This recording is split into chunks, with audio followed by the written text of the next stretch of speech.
Hi everyone, today we're going to be installing lock A on this cupboard, which contains dangerous chemicals that you don't want your kids getting into.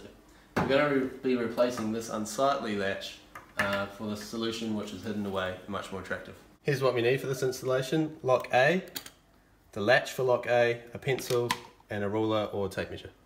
We've chosen to use lock A for this installation because we have a lot of space to work with, and so the size of lock A relative to lock B doesn't really matter.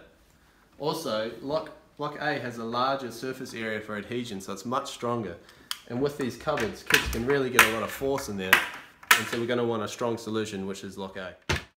Because the cupboard has two doors, we're going to have to install two locks, and I'll be taking you through one installation.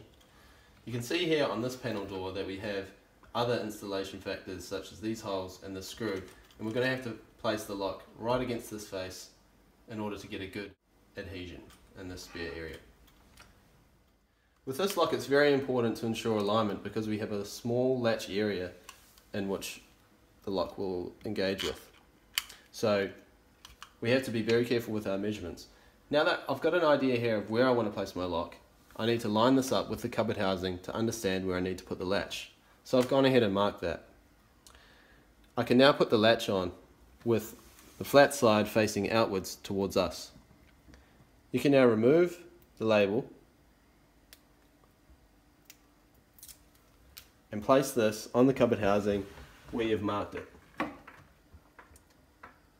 Just do it softly to begin with and make sure that it's flush with the cabinet housing. The advantage of working with cupboards is that you can have a good view into how the lock adheres before you actually stick it on. It's important to maximize engagement between the lock tongue and the latch, as is shown here.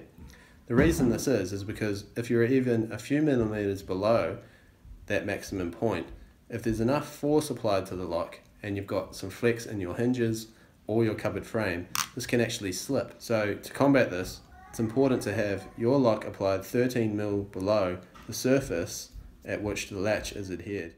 With the latch now in place, I can now adhere the lock. And as mentioned before, I've marked where I think the lock should be placed based on my measurements of 13 mil below where I've placed the latch.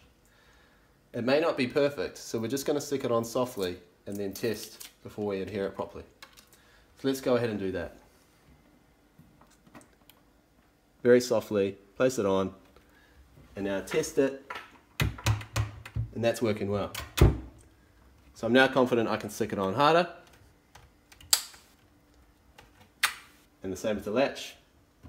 We'll now run through a few tests to make sure the lock operates correctly. You can see here we have the lock activated. We'll shut it, see that it's locked, and use our magnet to open it up. If your kids aren't around or you're a grandparent and they don't visit very often, you can turn it off when it doesn't need to be in use and it operates like a normal cupboard. Also, if you ever have a scenario where your panel is very thick, you can adjust the magnetic strength here by turning the screw and you'll be able to activate the lock through a thicker panel.